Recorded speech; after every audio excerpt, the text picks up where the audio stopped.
नमस्कार। हिजो आज CNN BBC तपाईहरुले खोल्नुभयो भने समाचार भेटिन्छ अमेरिकाको संसद भवन क्यापिटल हिलमा सेक्सुअल ह्यारासमेन्ट भइरहेको छ भनेर।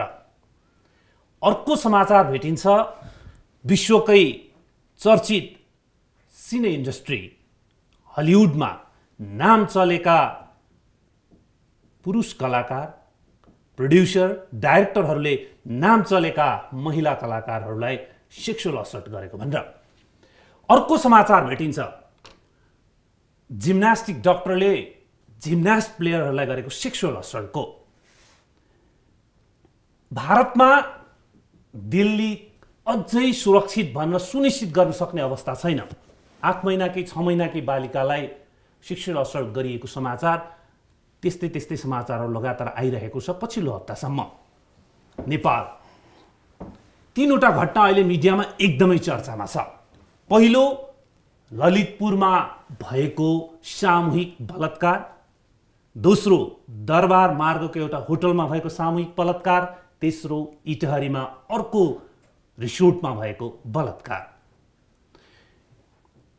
विश्वभरिको महिलामाथिको यो अवस्था जानेका बुझेका शक्ति सम्पन्न देशका आर्थिक रूपले सम्पन्न देशकादेखि गरिब देशसम्मको यो अवस्था किन छ र विशेष गरेर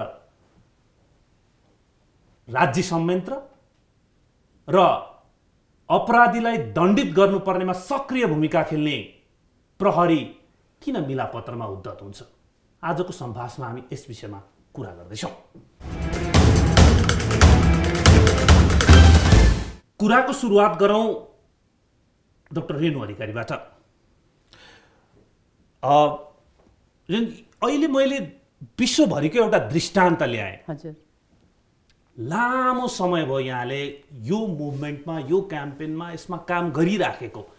आज आइपुग्दाखेरि अपराध त भइरहन्छ, 100% निर्मूल त हुँदैन, तर त्यसलाई बढावा दिने पक्षमा नेपालबाटै कुराको सुरुवात गरौँ। प्रहरी मिलापत्र गर्न उद्धत भएका समाचारहरू आइरहँदा तपाईको टिप्पणी के छ? स्थानीय कुराबाट सुरु गरौँ हैन। स्थानीय कुरा प्रहरी किन मिलापत्रलाई उद्धत हुन्छ भनेर भन्दाखेरि ऊ कुन सोशलाइजेसन कस्तो प्रकारको सामाजिकरणबाट आएको, ऊ सामाजिकरण भएको ठाउँमा महिलालाई हेर्ने दृष्टिकोण कस्तो छ, महिलाको शरीरमाथि कसको नियन्त्रण हुने खालको सामाजिक परम्परा छ, त्यसले एकदमै ठुलो मद्दत यसमा असर पार्छ। हेर्नुहोस्, जस्तो सानैदेखि चाहिँ के छ भने महिलाको शरीरमाथि जे पनि गरे हुन्छ भनेर भन्ने मान्यतामा यदि हुर्काइ छ भनेदेखि कुनै महिलाको शरीरमा के भयो, के नै भएर 10-20 हजार रुपियाँ लिएर मिलाइदेऊ न त भनेर भन्ने मानसिकता आउँछ के। त्यसैले पुलिस भनेर म एउटा इन्स्टिट्युसनभित्र सबै पुलिस त्यस्तो छ भन्दिनँ म हैन। त्यसैले सायद अब के होला भने त्यो इन्स्टिट्युसनभित्र पनि विभिन्न खालको सोसियलाइजेसन भएको मान्छेहरू आउँछ। यतिखेर कस्तो खालको सोसियलाइजेसन भएको मान्छेसँग त्यो मुद्दा पुग्यो, त्यसले त्यसको असर पार्छ। त्यसैले मैले हेर्दाखेरि चाहिँ सामाजिकरण एउटा एकदमै महत्त्वपूर्ण कुरा हो, लोकल भन्छु म। अर्को तपाईँले अन्तर्राष्ट्रिय तहदेखि हेर्नुहुन्छ भने फेरि एउटा सामाजिकरणकै अर्को रूप भनेर भन्दाखेरि कुन समूहलाई केलाई चाहिँ बढ्ता महत्त्व दिन्छ भन्दाखेरि हामी के भन्छ भने मिलिटराइजेसन, सैनिकीकरण। भनेको मतलब चाहिँ जो पावर भन्ने चाहिँ जो पावरफुल मान्छे छ त्यसले जे गरे पनि हुन्छ भनेर भन्ने खालको सोच संसारमा छ। तपाईँ आर्थिक रूपले हेर्नुहोस् या चाहिँ तपाईँले राजनीतिक रूपले हेर्नुहोस् या सामाजिकमा पनि त्यस्तो खालको। भनेपछि यो एउटा हामीले एउटा फ्रेमवर्क भन्दाखेरि के भन्छौँ भने एउटा यो विश्वव्यापीकरण, यो पुँजीवादी पितृसत्ता भन्छौँ हामीले, पुँजीवादी पितृसत्ताको विश्वव्यापीकरण जुन छ, जसले चाहिँ के कुरा बढाएको छ भने संसारभरि सैनिकीकरणको पद्धतिहरूलाई बढाएको छ है। अनिखेरि त्यसपछि चाहिँ हरेक मान्छेको शरीरलाई उपभोक्तावादमा कन्भर्ट गरेको छ। महिलाको शरीरलाई उपभोग, पुरुष पनि हामीले महिलाको बारेमा सेक्सुअल असल्ट तपाईँले हेर्नुहुन्छ भने अहिले यङ गरिब पुरुषहरूको चाहिँ सेक्सुअल असल्ट त्यस्तै एकदमै हाई छ हैन। त्यसले गर्दाखेरि अब तर हामीले महिलाको बारेमा हामी धेरै कुरा किन गर्छौँ भने महिलाको यौनिकता यिनीहरूलाई चाहिँ कसैले पनि छुन नहुने हो भनेर भन्ने खालको हाम्रो जुन सोच छ, त्यसले गर्दाखेरि हामी बढी बढी मुभ चाहिँ महिलाको मुद्दामा हामी हुन्छौँ, त्यो पक्कै पनि हो, त्यो हुनु पनि पर्छ, किनभने शक्ति चाहिँ कमजोर महिलाको छ होइन शक्तिको स्थानमा। त्यसैले मैले हेर्दाखेरि यो पावर रिलेसन र सोसियलाइजेसन दुईटा कुरा हामीले हेऱ्यौँ भनेदेखि चाहिँ अनि सेक्सुअल एसल्ट चाहिँ कहाँबाट सुरु हुन्छ र कसरी अन्त्य हुन्छ भन्ने चाहिँ बुझ्न सकिन्छ। अपराध पीडितको हकको सम्बन्धमा लामो सङ्घर्ष गरेर सिधासिधी भन्दा फरक नपर्ला वर्तमान संविधानमा त्यसलाई मौलिक हकको रूपमा स्थापित गराउन सफल डाक्टर शङ्कर कुमार श्रेष्ठ पनि हुनुहुन्छ हामीसँग। धन्यवाद। शङ्करजी, अपराध पीडितको हकको हामीले वकालत गरिरहँदा अपराध पीडितहरू जतिसुकै शक्ति सम्पन्न स्थानमा आर्थिक रूपले अनि भौतिक रूपले पुग्दाखेरि पनि उमाथि परेको पीडा बाहिर निस्किन चाहिँ समय लाग्दो रहेछ भन्ने उदाहरण हलिउडको अहिले जुन बाहिर निस्किरहेको छ त्यसले बताइरहेको छ। अपराध पीडित बोल्न, आफ्ना कुराहरू भन्न, तत्काल बाहिर ल्याउन के फ्याक्टरले अप्ठ्यारो पार्छ यहाँको अध्ययनले? धन्यवाद। पहिलो कुरा त हाम्रो डाक्टर रेणुले एउटा राम्रो शब्द प्रयोग गर्नुभएको छ, सामाजिक मनोविज्ञान हो। विश्वको मानवीय सामाजिक मनोविज्ञानलाई अध्ययन गरेर हेर्नुहोस्, अपराध पीडितको लागि उहाँहरूले परिचय नै दिन तयार हुनु भएन। 1948 मा मानव अधिकार सम्बन्धी विश्वव्यापी घोषणापत्र आयो नि, त्यो यातना पीडितको हकको लागि मात्र आयो। त्यो राज्य विरुद्धको शङ्खनाद हो। त्यो राज्यले पक्रँदा, गिरफ्तार गर्दा, हिरासतमा लिँदा, थुन्दा यातना दिन सक्छ है भन्ने मानसिकताबाट उसको संरक्षणमा आयो। तर कहिले के सोचेन भने जसको मानव अधिकारको त्यत्रो सङ्घर्षको परिभाषा गरियो, ती व्यक्तिहरूको करतुतबाट कुनै पनि व्यक्ति अपराधका पीडित हुन सक्छन् है भनेर सोच विश्वव्यापी भएर राखिएन। 1985 मा त्यस्तो एउटा घोषणापत्र आयो, तर त्यो घोषणापत्र पनि स्पष्ट भएन, त्यसैको छाया मात्र आयो। त्यसैले गर्दाखेरि विश्वव्यापी मानवीय जुन मनोविज्ञान छ त्यो नै अपराध पीडितप्रति सकारात्मक छैन, पहिलो कुरा। दोस्रो कुरा, अपराध पीडितको सामान्य परिचय भनेको कमजोर निरीह वर्ग मानिएको छ, जो चाहिँ अपराधीहरूको कब्जामा आउन पर्न सक्छन्। अनि त्यो व्यक्तिको सामाजिक, आर्थिक र कति कुराहरू चाहिँ दोस्रो दर्जा वा कमजोर वर्गभित्र पर्दछन्। र हाम्रो सामान्य उखानमा भन्नु न एकछिनलाई, मेरो आफ्नै भाषा भन्ने हो भने कता कता अपराध र राजनीतिको सगोत्रीपनले गर्दाखेरि पीडितको प्रति उहाँहरूको छाया चाहिँ नकारात्मक छ र उनीहरू दबिन बाध्य छन्, उनीहरू बोल्न तयार छैनन्। तर क्रमशः अहिलेको मनोविज्ञान भनेको चाहिँ फरक भएको छ। जमाले हलिउडको सुनाउनु भयो, अरू ठाउँको नै सुनाउनु भयो। अब के भएको छ भने अपराध पीडित भन्ने वर्ग, जसलाई चाहिँ सर्भाइभर पनि भन्छन्, कतै कतै वास्तवमा अपराध पीडित नै हो, उहाँहरूमा एउटा के मनोविज्ञानको बढाइ छ भनेदेखि हामी चाहिँ सार्वजनिक हुनुपर्छ है भन्ने मनोविज्ञान क्रमशः बढ्दैछ। यद्यपि अहिलेसम्म विश्वव्यापी घोषणापत्रले कहीँ उसको हकमा परिभाषा गरेको छैन। अपराध पीडितको मानव अधिकार के हुन्, के हुन्छन् भन्ने छैन। तपाईँले अघि सन्दर्भ उठाउनु हो, विश्वमा पहिलोपटक अपराध पीडितको मौलिक हकको रूपमा प्रत्याभूत गर्ने देश नेपाल मात्र हो। 50 भन्दा बढी अमेरिकी संसदका सांसदहरू होइन, त्यहाँभित्र काम गर्ने कर्मचारीहरूले संसद भवनभित्र लिफ्टमा तलमाथि गर्दा संसदको निजी सचिवालयमा हामीमाथि के भइरहेको थियो भनेर सार्वजनिक गरेका छन्, अहिले बाहिर आइरहेको छ।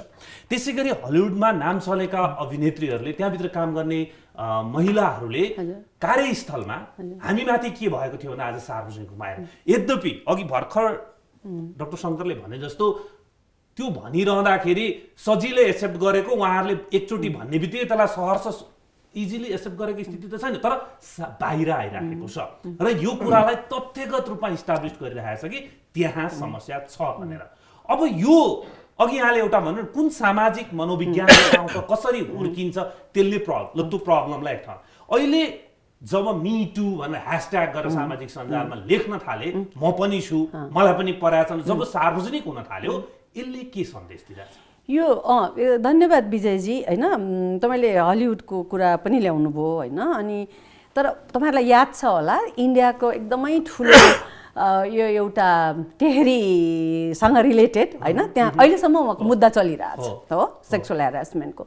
त्योभन्दा त्यहाँनिरको प्रमुख निर्वाचन आयुक्तले नै होइन, अनिखेरि त्यसपछि एउटा पार्टीमा जाँदाखेरि गरेको सेक्सुअल ह्यारासमेन्टको पनि त्यो केस, तर त्यो मुद्दा चल्यो तर त्यतिकै दबाइयो। भन्न खोजेको के भने यो सेक्सुअल ह्यारासमेन्टको मुद्दा पहिलेदेखि नै थियो होइन। दबाउने, अघि डाक्टर साहबले भने जस्तै दबाउने विभिन्न किसिमले दबाउने र ड्रब्याक विथड्र पनि गर्ने पनि होइन। म अहिले तपाईँलाई ललितपुरको केसमा भन्छु कसरी विथड्र गर्न बाध्य भइरहेछ ऊ अहिले भनेर भन्ने म हेरिरहेको छु त्यो केस। त्यसैले त्यो विथड्र गर्ने पनि चलन चाहिँ त्यो पावर रिलेसनको कुराले हो।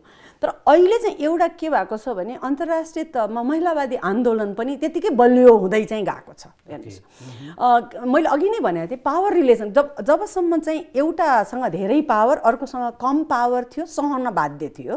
अहिले त्यो सर्टेन सबै समूहको सबै ठाउँमा भन्दै छैन मैले, तर मुभमेन्ट आन्दोलनको लेभलमा चाहिँ तपाईँले हेर्नुहुन्छ भने महिला आन्दोलन अलिकति माथि अलिकति बलियो भएको छ।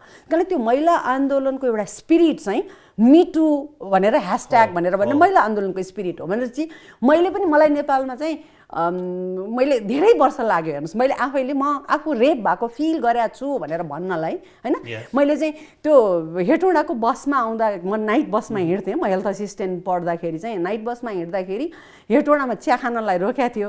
एकजना रिक्सावालाले मलाई अनुहार देखाएर उसले आफूलाई मास्टरबेट गरेको थियो क्या। त्यसले मलाई नाइटमेयर हुन्थ्यो राति। मलाई धेरै दिनसम्म मलाई राति किन यसरी पसिना आउँछ सम्झना आउँछ त्यो घटना भनेर म सेक्सुअली हेरास भएको रहेछु भनेर मैले आफैले पनि अनुभूति गरेको थिइनँ क्या। सेक्सुअल हेरासमेन्ट भनेपछि त खालि रेपै भएको हुनुपर्छ या त्यो भन्ने थियो।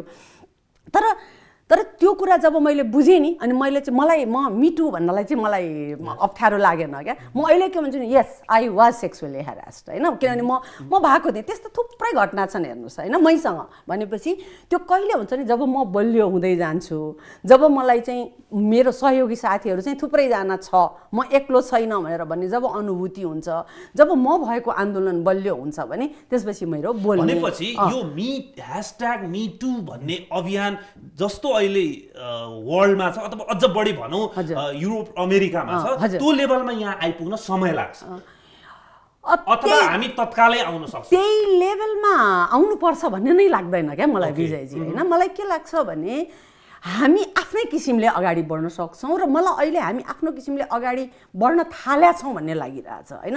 म चाहिँ अहिले जति इटहरीको केस भन्नुहोस् या चाहिँ यो ल्यान्डमार्क होटलको भन्नुहोस् दरबार मार्गको भन्नुहोस् या चाहिँ यो केसहरू मैले देख्दा पक्कै पनि प्रतिनिधिमूलक केसहरू हो। तर यिनीहरू चाहिँ अहिले मिडियाको अगाडि काठमाडौँमा अगाडि आएको भएर मात्रै देखिएको यस्ता केस थुप्रै छन् होइन।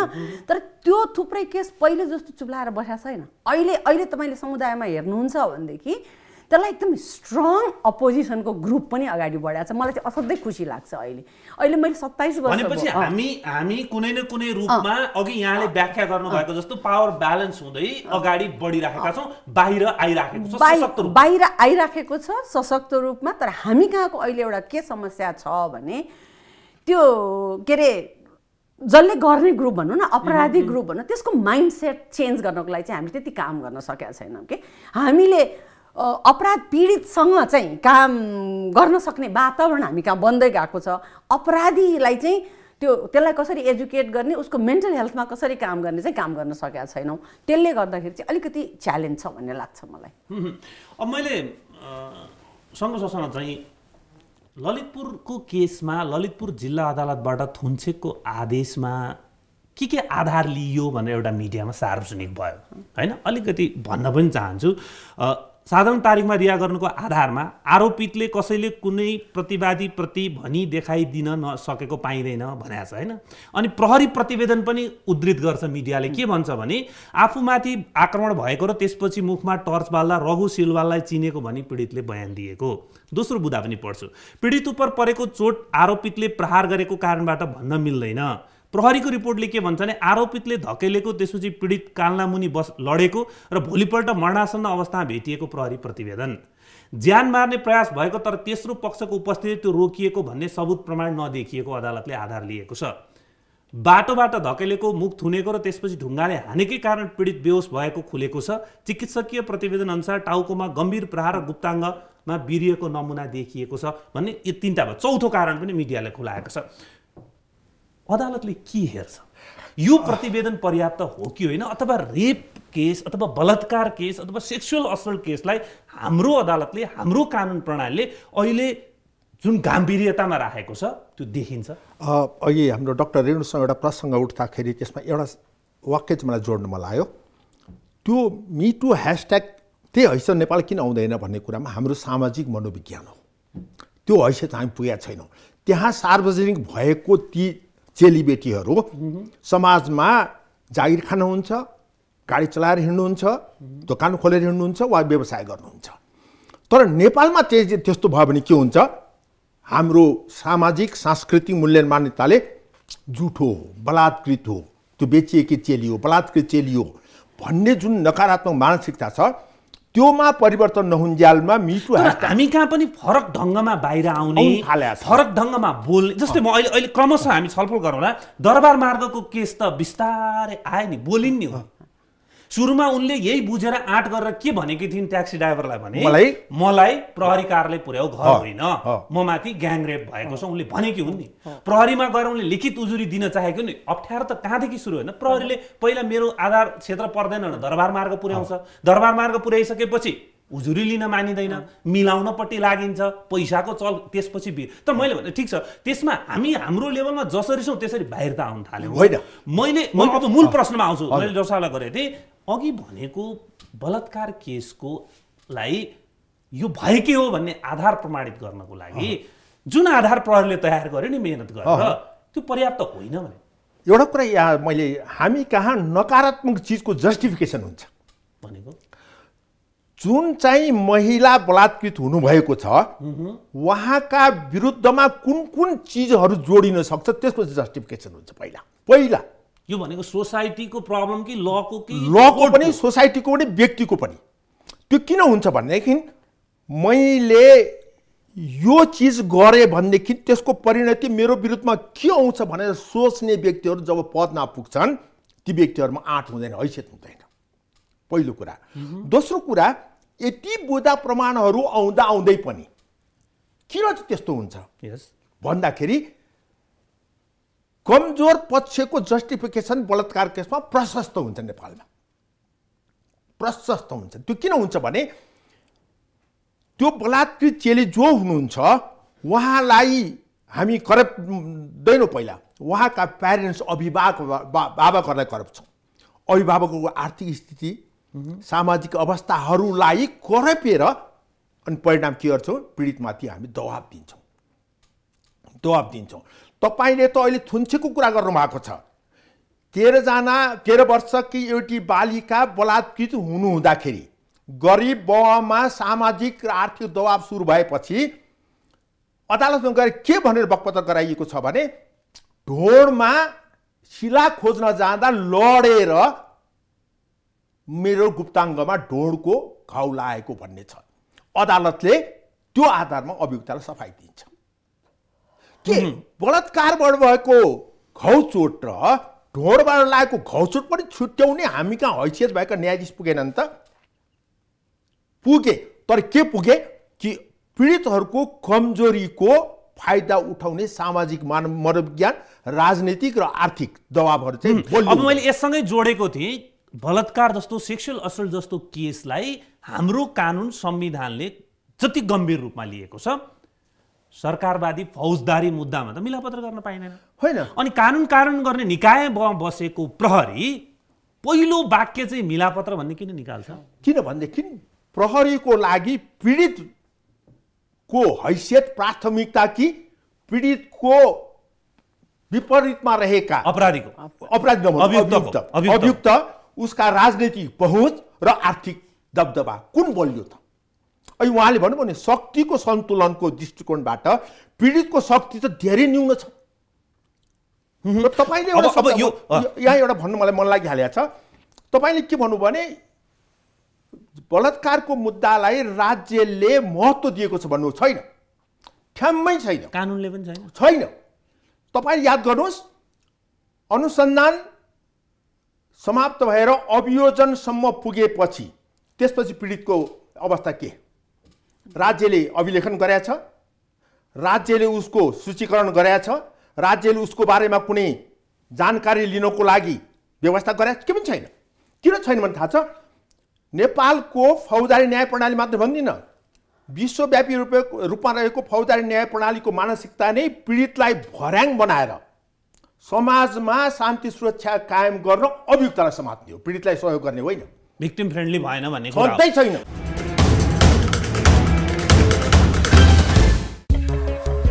संभाषका प्रायोजक प्रभु बैंक। संभाषका प्रायोजक प्रभु बैंक।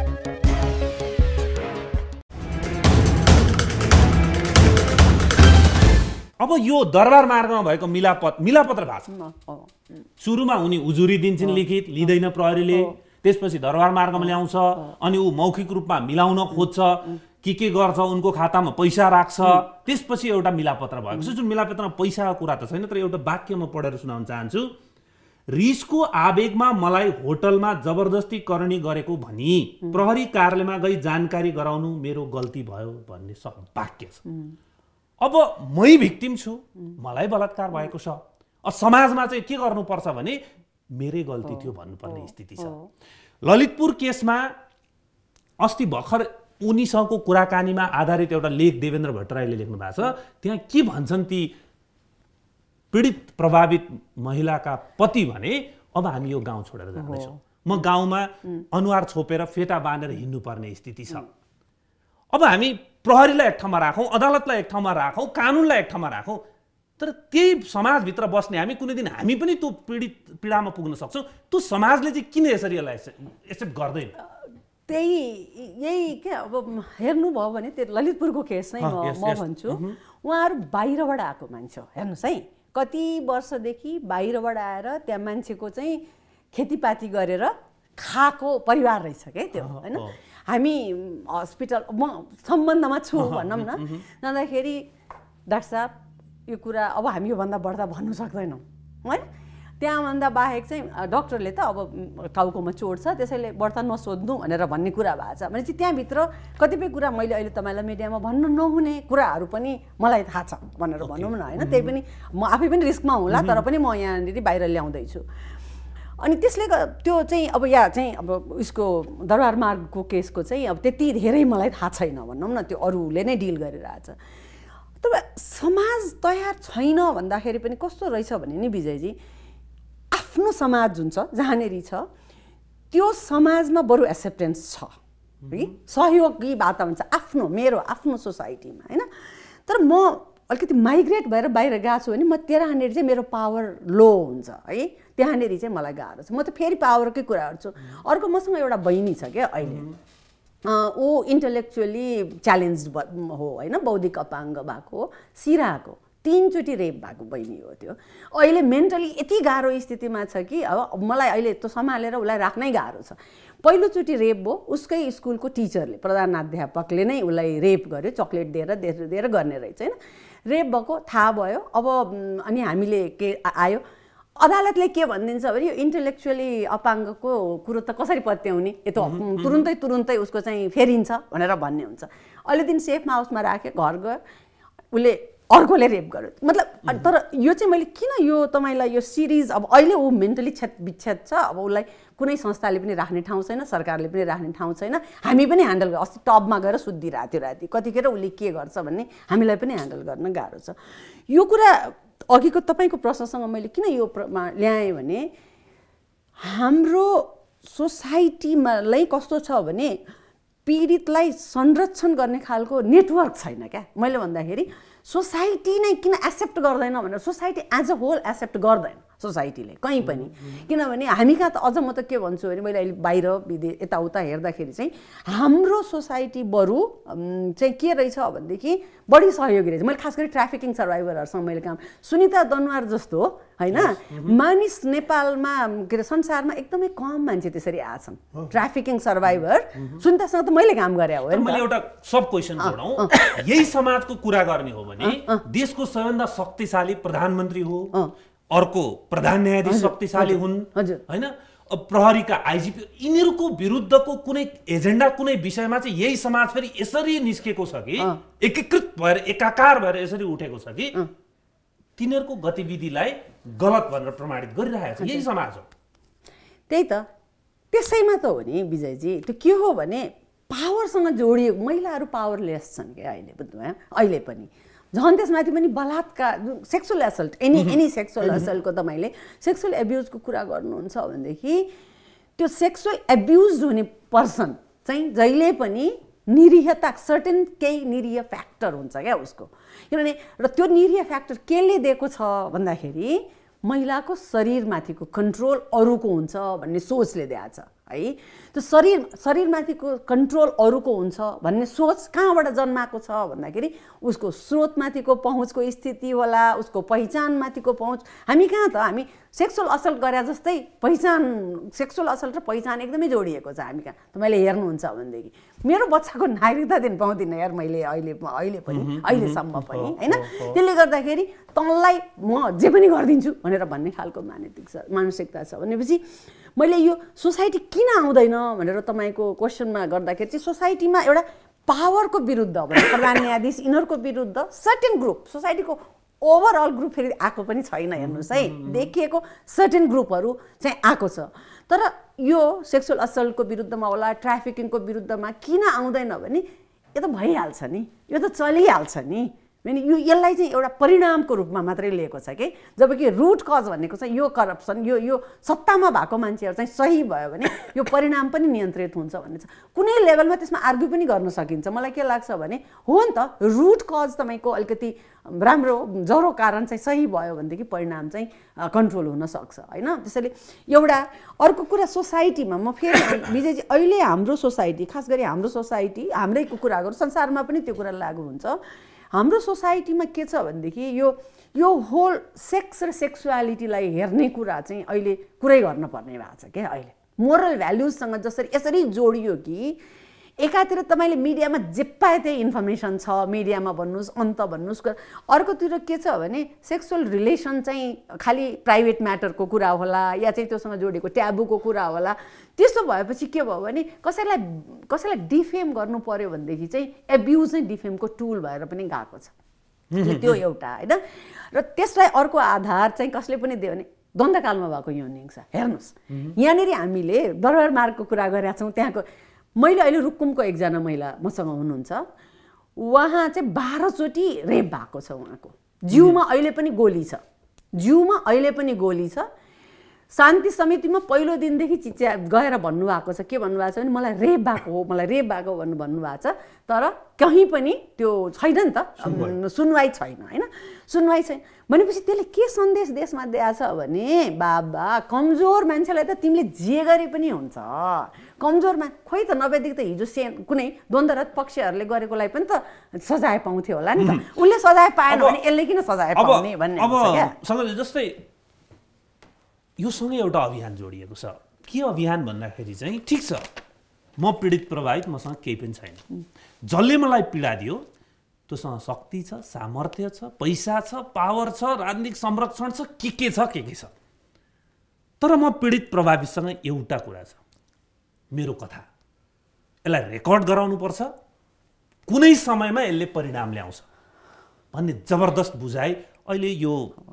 अमेरिकाबाट सुरु भयो होइन यो कुरा बाहिर आइराखेको छ अपराध पीडितको हकमा नेपालको सन्दर्भमा केही गर्न सकेन भने पनि आफ्नो कथा रेकर्ड गराउनु कतिको आवश्यक सही कथा व्यथा सहितको कथा भन्नुहोस् यो किन तपाईँले मैले अनुरोध गरेको छु भनेदेखि नेपालमा बलात्कारहरूको सङ्ख्या यति बढेको छ केही दिन अगाडि मात्रै एउटा स्थानीय पत्रिकामा 78वटा मासिक बलात्कारको घटना भएको अभिलेख छ जबकि त्यो अभिलेख मात्रै हो भनेको जाहेरी दर्ता भएको जाहेरी दर्ता नभएका शिक्षकबाट चेलीहरू हजुरबा र बाउबाट छोरी बुहारीहरू यस्तो सार्वजनिक हुँदैन त्यो जोड्यो भने अझै आकाश छिन सक्छ तर त्यो सबको अभिलेख एकबाट हेर्नुहोस् त त्यहाँ चाहिँ सामान्यतया गरिब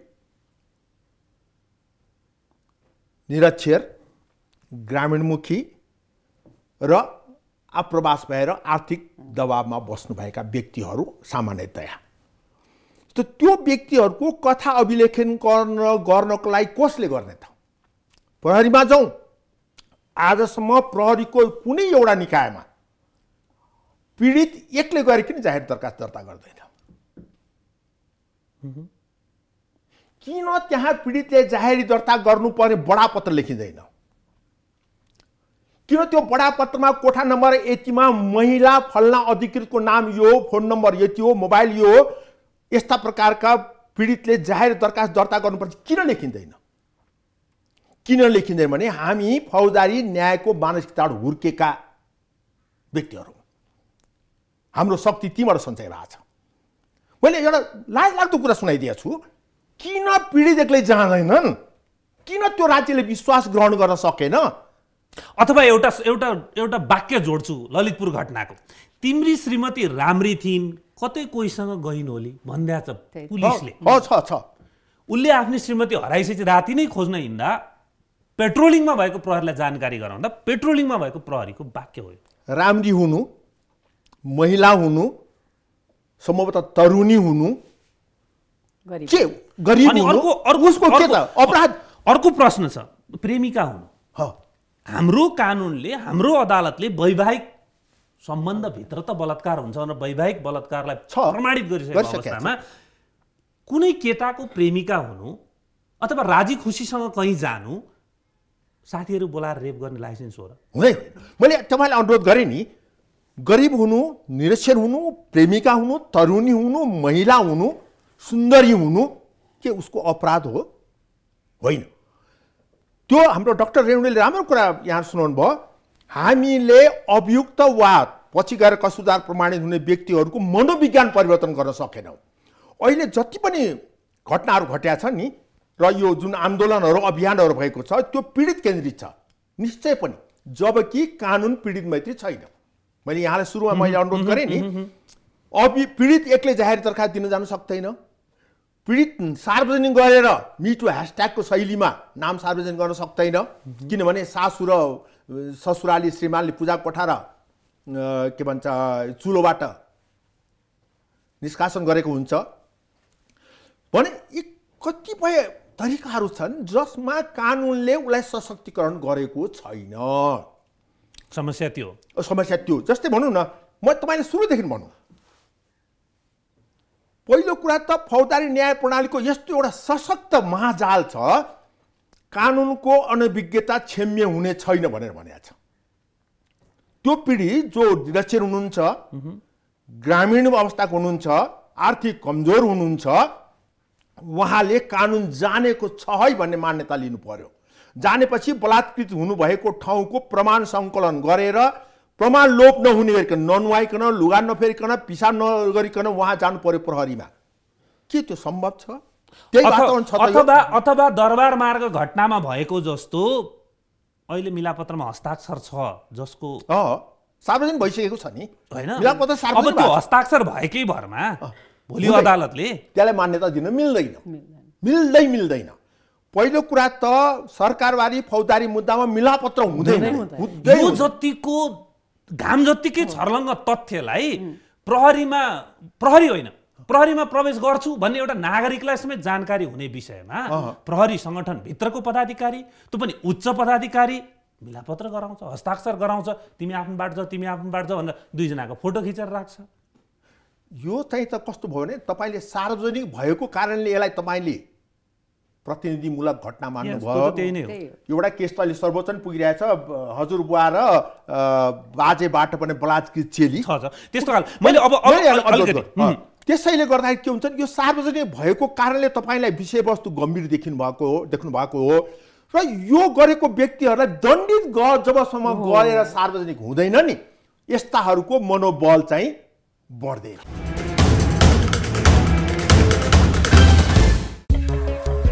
संभाष का प्रायोजक प्रभु बैंक। संभाष का प्रायोजक प्रभु बैंक।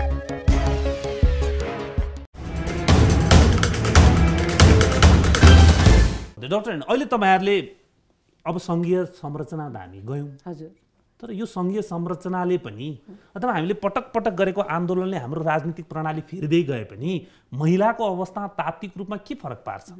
यसले अघि भनेको शक्ति सन्तुलन कहाँनिर ल्याउँछ भन्नेमा जुन यहाँहरुको अहिले अभियान गइरहेछ त्यससँग जोड्दै मेरो प्रश्न के हो भने स्थानीय तहको वैशाखको निर्वाचन पछाडि स्थानीय तहका जनप्रतिनिधिहरू यस्तो मिलापत्रमा हस्ताक्षर गरिरहेछन्।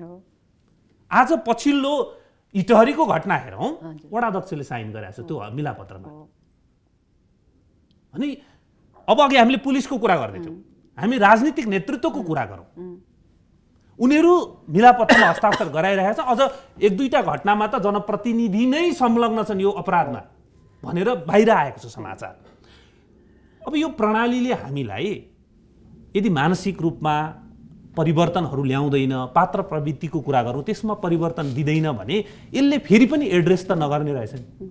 हो, एकदमै हो। त्यसैले त हामी के भन्छौँ भने राजनीतिक परिवर्तन त यसमा भयो है, तर सामाजिक सांस्कृतिक परिवर्तन त सुरुवात पनि भएको छैन। र यो कुरा भनेको चाहिँ सामाजिक सांस्कृतिक परिवर्तनसँग पनि जोडिएको कुरा हो। हेर्नुहोस्, अब तपाईँले अघि वडा जनप्रतिनिधिहरूको कुरा गर्नु, सिरा जिल्लाको एउटा गाउँमा, अब यो मिडियाबाट जाओस्, सिरा जिल्लाको एउटा गाउँमा एउटा जनप्रतिनिधि अहिले जित्नु भएको छ। उहाँले आफ्नो घरमा केटीहरू ल्याएर चाहिँ पुरा अब त्यो आफूले रेप गर्ने, अरूलाई पनि रेप गराउन लाउने कुरा चाहिँ गाउँलेले भन्न जाँदा न पार्टीले सुनेको छ, न पुलिसले सुनेको छ, कसैले सुनेको छैन।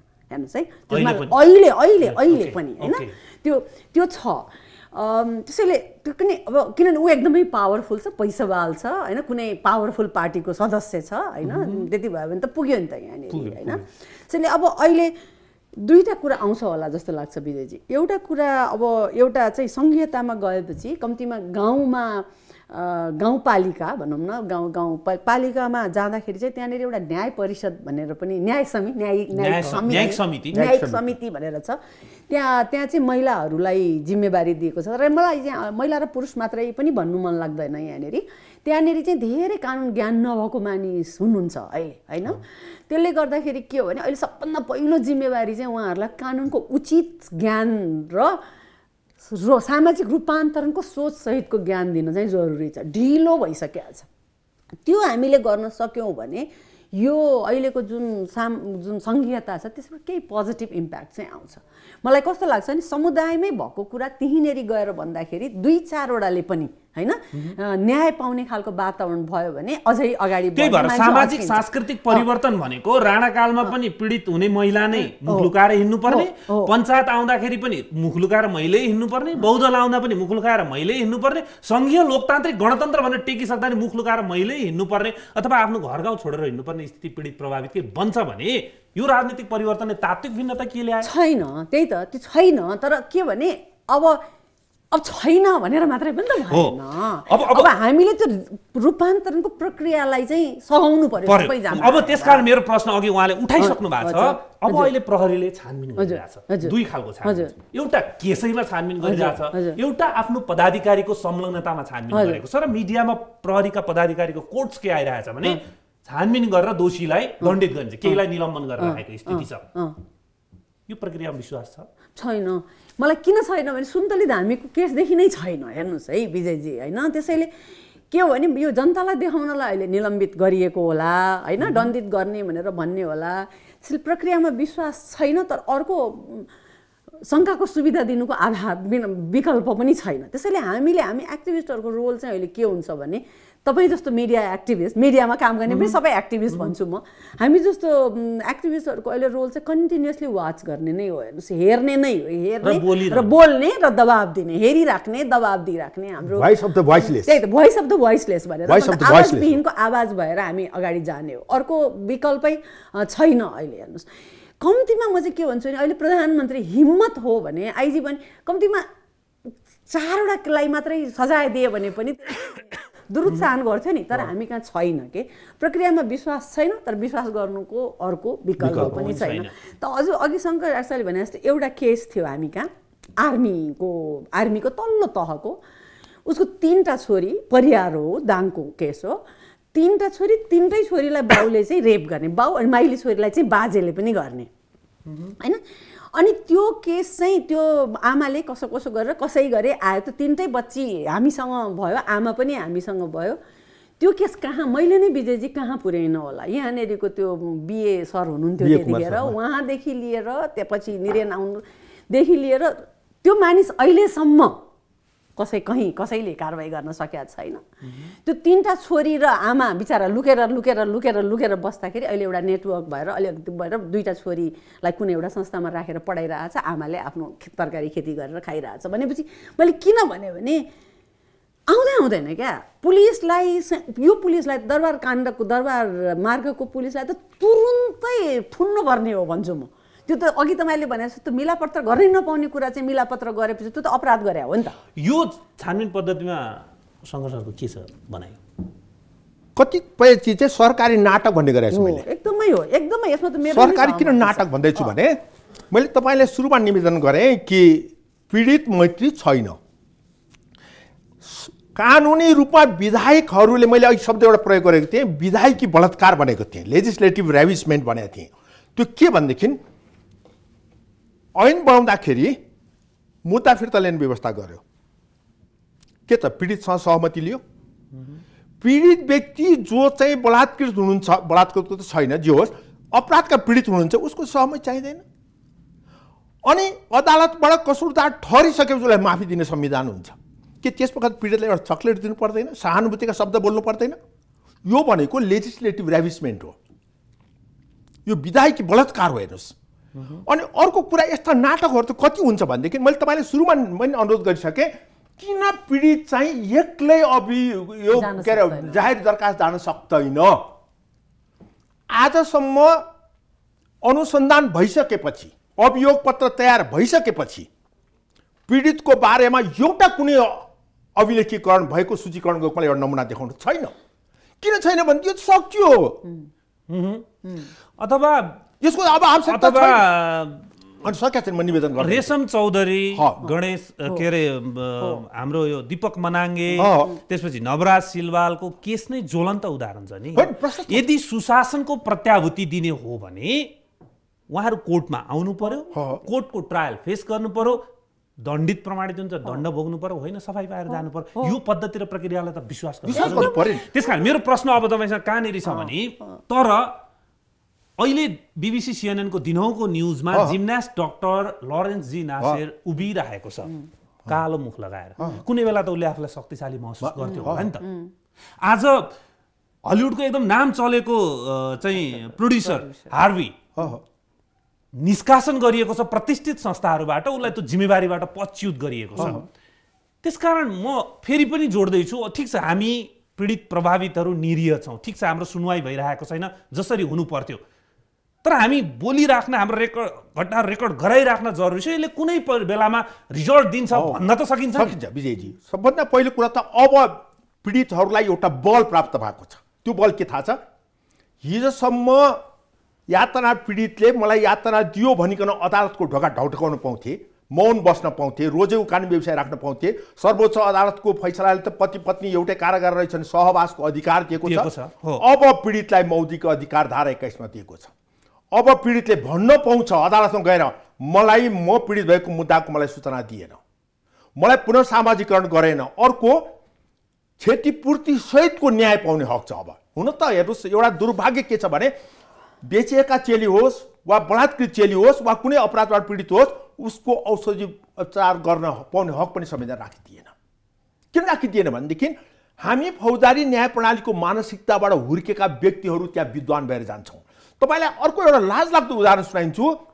अहिले मुल्की ऐनलाई प्रतिस्थापन गर्न आएको ऐन आएको छ, तर मुल्की अपराध संहिता हो, त्यहाँ अन्तरिम क्षतिपूर्ति भनिकन दफा 48 मा राखेको छ। हेर्नुहोस्, विधि शास्त्र नपढेका व्यक्तिहरूलाई त्यस्तोमा राख्ने हो। अभियुक्तलाई आर्थिक व्यवहार दिनको लागि क्षतिपूर्ति दिनुपर्छ अन्तरिम। मुद्दा सफाई पायो भने पीडितको घर घरानबाट अदालतलाईबाट भरिभराउन गराउँछ। कि यो पनि मिनिमम जुरिस्प्रुडेन्स थाहा नभएको व्यक्ति त्यहाँ जाने लाज लाग्दैन? त्यो के भने राज्यलाई जमिनदार ठान्ने, राज्यलाई मालिक ठान्ने व्यक्तिहरूलाई विधायकी बनायो, विधायकी अधिकार दिएर राख्यो, मसौदा दिएर राख्यो, जसले गर्दा पीडितलाई त सधैँ नेग्लेक्ट गर्छ सधैँ। अब म त्यसमै हामी के गर्ने त? पीडितहरू 100% नकारात्मक धारणा, हाम्रो सुनवाई नै हुँदो रहेछ, अब हुन्छ। हाम्रो यो प्रहरीको छानबिनमा पनि तपाईँहरू शङ्का गरिराख्नु भएको छ भनेपछि के हो त? अब मैले त्यही निवेदन गरेँ। अब एउटा बल शक्ति प्राप्त भएको छ, त्यो भनेको विश्वमा नेपालबाट अपराधका पीडितलाई मौलिक अधिकार प्राप्त भएको छ। यो अधिकारलाई अब 2टा ऐन प्रस्तावित भएको छ। त्यो ऐन आएपछि एउटा शक्ति प्राप्त हुन्छ, कानुनी हैसियत बराबर हुन्छ। अब एउटै मात्र आवश्यक छ, सामाजिक मनोविज्ञानमा सशक्तिकरण गर्नु पर्यो। हामी भिड्न सक्छौँ, हामी डराउँदैनौँ, हामी लड्न सक्छौँ। हामी पछाडि डाक्टर श्रेष्ठ छ, विजय पौडेल छ, डाक्टर रेणु छ भने जस्ता एउटा सन्देश संवाहन चाहिँ गर्न आवश्यक छ। र अब त्यो डराउनु पर्दैन। किन डराउनु पर्दैन भने अहिले त सामाजिक सञ्जाल यति सशक्त भएको छन् कि एउटा घटनालाई हामीले क्लुज मात्र दिन सक्यो भने सामाजिक सञ्जाल सार्वजनिक गर्दै जान्छ। पहिला जस्ता अब यति मिलापत्र, जस्तै आज घटनाबाट म यहाँलाई निवेदन गरौँ, यो दरबार मार्गको घटना होस् वा स्टोरी घटना होस्, जहाँ मिलापत्र भयो, मिलापत्र गर्नु गैर कानुनी रहेछ भनेर प्रमाणित गर्न राज्यले तत्काल त्यो वडा अध्यक्षदेखि लिएर जनप्रतिनिधिदेखि लिएर यी पदाधिकारीहरूलाई कारबाही गरेर देखाएपछि यस न एउटा सन्देश जान्छ। के सन्देश जान्छ थाहा छ?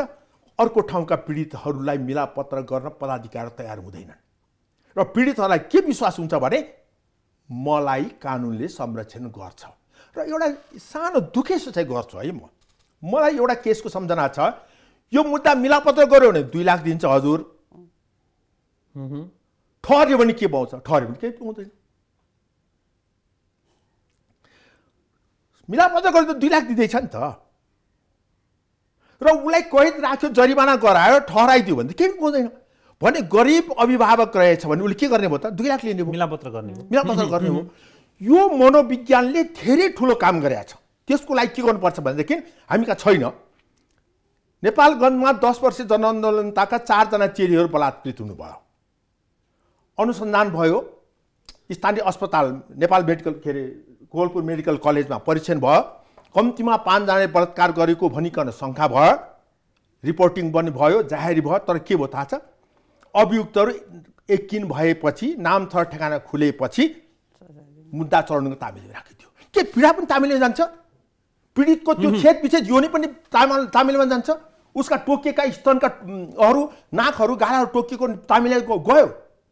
त्यसैले सर्वोच्च अदालतबाट एउटा फैसला भएको छ, अभियोग पत्र दर्ता भए पनि नभए पनि राज्यको दायित्व क्षतिपूर्ति दिनु। त्यसकारणले अभियोग अपराध प्रमाणित भएको छ, अपराधी प्रमाणित चाहिँदैन। अपराध प्रमाणित भएपछि त्यस्तो व्यक्तिलाई अदालतमा प्रस्तुत गरेर त्यो अप्रमाणित अपराधलाई सही भन्ने कुरा प्रमाणित गरेपछि उसलाई राज्यले क्षतिपूर्ति दिने संस्कार ल्याउनुहोस् त। मैले अब डाक्टर रेणुसँग गएँ, हामीले अदालतका कुरा, राजनीतिक सङ्गठन व्यक्तिका कुरा, कानुनका कुरा अनि प्रहरीका कुरा, राष्ट्रिय अन्तर्राष्ट्रिय प्रसङ्ग समेट्दै यहाँ आइपुग्दाखेरि यो पीडाबाट प्रभावित भएका धेरै व्यक्तिहरू यहाँको सम्पर्कमा छन् अथवा हामीले जानकारीमा पाएका व्यक्तिहरूले पनि मी टू भन्नको लागि टेक ओभर मेसेज के हुनसक्छ अहिलेको यो स्थितिमा? अब अहिले चाहिँ बोल्नै हो, आफूले बोल्नुस्, रिपोर्ट गर्नुस्, नसुन्नुस् भन्ने नै हो। त्यही मी टू नै। किनभने मेरो एउटा डर के छ भने हामीले यहाँको कमी कमजोरी केलाइरहँदाखेरि त्यो पीडित प्रभावितले नकारात्मक मेसेज चाहिँ बोक्नु नपरोस्। होइन त्यो हो विजयजी, एकदम यो सही कुरा हो। तर एउटा के हो भने अहिले होला 2-4वटा प्रतिनिधिमूलक घटनाहरू आएको छन्, त्यसलाई हामीले चाहिँ केलाएर हेरेको मात्रै हो होइन। यो केलाएर हेरेको र यो कुराहरू कमजोर छ, यसलाई बलियो बनाउनु पर्छ भनेर भने हो जस्तो भनेको मात्रै हो। त्यसको मतलब चाहिँ सबै ठाउँमा यसै गरी एकदमै नकारात्मक केसै आउँदैन भनेर पनि छैन। राम्रो प्रहरीहरू पनि छन्, राम्रो अदालतका न्यायाधीशहरू पनि छन् होइन। अनि एक्टिभिजम पनि मतलब महिला अधिकार कर्मीहरू पनि समुदायदेखि नै बलियो महिला अधिकार कर्मीहरू पनि छन्। र अहिले एकदमै राम्रो सबल पक्ष चाहिँ मैले के देख्छु नि, धेरै गाउँपालिकाको उपाध्यक्षहरू असाध्यै कुरा बुझेको महिलाहरू पनि हुनुहुन्छ, हेर्नुहोस् त्यहाँ पनि हुनुहुन्छ। त्यसैले त्यस्तो आत्तिनु पर्ने, मैले चाहिँ कहीँबाट पनि न्याय पाउँदिनँ कि भनेर भन्ने खालि डराउनु पर्ने कुरो छैन। तर के हो भने मैले बोल्नुपर्छ र मेरो सपोर्ट, मलाई सहयोग गर्ने संयन्त्रहरू छ। यही घटनामा पनि यदि त्यही दरबार मार्गको महिलाले नबोलेको भएदेखि त त्यो पुलिसको बारेमा त कसैलाई पनि थाहा हुन्थेन नि। तपाईँ र हामी आज त्यो कुरा नै गर्ने थिएन होइन। सुरुवात त उहाँबाट भएको हो नि भनेपछि उहाँ बलियो भइदिएको कारणले त हामी सबैजनाले थाहा पायौँ। र त्यो प्रहरीले चाहिँ अब उपाय नै छैन। उसले जसरी, मलाई विश्वास छैन, मैले अघि भनेको छु, तर मेरो विश्वास छैन छैन छैन भन्दा भन्दै त्यो विश्वासमै परिणत गराएरै छोड्छौँ हामी, किनभने त्यो प्रहरीले अब त्यसै उम्केर जाने खालको त वातावरण बन्नै दिँदैनौँ हामी। हेर्नुहोस् होइन, त्यसैले त्यो ललितपुरको घटना भन्नुहोस् या चाहिँ इटहरीको घटना भन्नुहोस्, त्यो सबै यो 3टा घटनामा त के भने जो अपराधी छ, अर्को अपराधी होइन, उनीहरूलाई सजाय दिइन्छ। त्यसले गर्दाखेरि मैले लिएर जाने टेक मेसेज भनेको मैले महिलाहरूलाई सबैजनालाई के भन्छु भने कृपया बोलिदिनुहोस् होइन। ठिक छ, घरमा बोल्न सकिँदैन शङ्कर सर, जुन अहिले आफ्नै बाउसँग बोल्न सकिँदैन। हेर्नुहोस्, किनभने आमा बाउले त कम्प्रोमाइज गरेर पैसा खाएर गरेको केसहरू पनि थुप्रै छ। त्यसको कारण अरू पनि वातावरणको कारणले हुन्छ होइन, पूरक कारक थुप्रै छ। तर तपाईँहरू बोल्नुहोस्, जोसँग सहयोग लाग्छ, जसँग सहज लाग्छ त्योसँग बोल्नुहोस्। र अर्को तपाईँले अघिदेखि भनिराख्नु भयो विजयजी, म चाहिँ त्यो पक्ष छु। म चाहिँ के भन्छु भने बोल्न सक्नु भएन अहिले भने पनि लेख्नुहोस् या रेकर्ड गर्नुहोस्। यो एकदमै जरुरी छ होइन, यो एकदमै जरुरी छ। किनभनेदेखि हामीले त्यही भन्छ नि, एकले थुकी सयले थुके नदी भने जस्तो हामीसँग हजारौँ रेकर्डेड केस या 100औं रिटन डायरीहरू भयो भनेदेखि त्यसले हामीलाई एउटा ट्रेन स्थापित गरेर काम गर्नलाई चाहिँ मद्दत गर्छ होइन। त्यस कारणले बोल्न नसक्ने अहिलेको इन्भाइरोमेन्टमा विश्वयुद्धका पीडित महिलाहरूले अहिले न्याय पाउने स्थिति बनिरहेको छ। जापानको प्रधानमन्त्री अहिले माफी मागिरहेको छ। आज वर्षौं पछाडी त रेकर्डेड भएको कारणले रिजल्ट आछ नि त। एकदमै हो होइन। कोरियाको केस चाहिँ जुन छ होइन, त्यो त्यसले रेकर्ड त गर्नै पर्छ आफ्नो डकुमेन्ट। आजकल मोबाइल केही छैन भने बोल्नुहोस्, कोही साथीसँग बोल्नुहोस्, लेख्न आएको छैन भने बोल्नुहोस् या रेकर्ड गरेर राख्नुहोस् होइन। त्यो चाहिँ गर्नै पर्छ, किनभने कहिलेसम्म 51% जनसङ्ख्या हो बाबा होइन। देश चाहिँ राजनीतिक अहिले भनौँ न सङ्क्रमण, सामाजिक सांस्कृतिक रूपान्तरणको सङ्क्रमणकाल छ। राजनीतिक सङ्क्रमणकाल सक्यो, म चाहिँ भन्छु सामाजिक सांस्कृतिक रूपान्तरणको सङ्क्रमणकाल छ। यो सङ्क्रमणकाल पनि जान्छ। 51% जनसङ्ख्यालाई पाखा लाएर तलै राखेर राख्न सकिँदैन। बोल्न जरुरी छ, त्यसलाई रेकर्ड गर्न जरुरी छ, राख्न जरुरी छ। यदि राज्यले ठाउँ दियो भने त्यो ठाउँमा पुर्याउन पनि जरुरी छ। आज 50औं वर्ष अघिका घटनामा पनि दण्डित भइरहेका कुराहरू बाहिर आइरहेका छन्। आज हामीले सबभन्दा विकसित ठान्ने गरेको, हामीले उदाहरण दिने गरेको देशमा पनि पीडा छ र त्यो पीडा रेकर्ड भएका कारणले आज नामी हस्तीहरू डाउन भइरहेको स्थिति छ। यो 3वटा केसमा हामीले जसलाई सेरोफेरोमा राखेर कुरा गरेका छौँ, राज्य संयन्त्र एउटा प्रहरीले गरेको गल्तीले सिङ्गो प्रहरी सङ्गठन बदनाम गर्ने अथवा त्यो प्रहरीलाई दण्डित गरेर सङ्गठन जोगाउने, एउटा न्यायाधीशले गरेको गल्तीलाई मानेर सिङ्गो न्यायालय बदनाम गराउने अथवा अदालतप्रतिको विश्वास कायम राख्ने, त्यसमा जिम्मेवारी लिएका पदाधिकारीले सोच्ने कुरा हो। तर बोल्न, रेकर्ड गर्न र गलत कामको विरोध गर्न नछोड्ने हो भनेदेखि चाहिँ न्याय अवश्य पाइन्छ। न्याय चाहिँ पाउन जरुरी छ। हामीले समग्रतामा पीडितले न्याय पाउनै पर्दछ, संविधानको मौलिक हकमा लेखे जस्तो क्षतिपूर्ति पाउनै पर्दछ भन्ने विषयमा कुरा गरिरहेका छौँ। र यो बलात्कारका केसमा पनि अब समाजले पनि सोच्नु पर्यो, बलात्कारीलाई गाउँ छोडेर पठाउने सामाजिक बहिष्कार गर्ने कि कुनै दोष नभएको निर्दोष पीडित प्रभावितलाई दोषी करार गरेर गाउँ निकाल्न बाध्य पार्ने। त्यसकारण सबैले सोचौँ, नागरिकले सोचौँ, समाजले सोचौँ, प्रहरीले सोचौँ, अदालतले सोचौँ, सबैले समग्रतामा सोचौँ, अभियानकर्ताहरूले सोचौँ र परिणाम दिनतर्फ लागौँ। तब मात्रै सुशासन, तब मात्रै राजनीतिक परिवर्तनको, प्रणाली परिवर्तनको विश्वास जाग्नेछ र अघि भने जस्तो सामाजिक सांस्कृतिक परिवर्तन र रूपान्तरण हुनेछ। हस् त, आजलाई सम्भाष यति।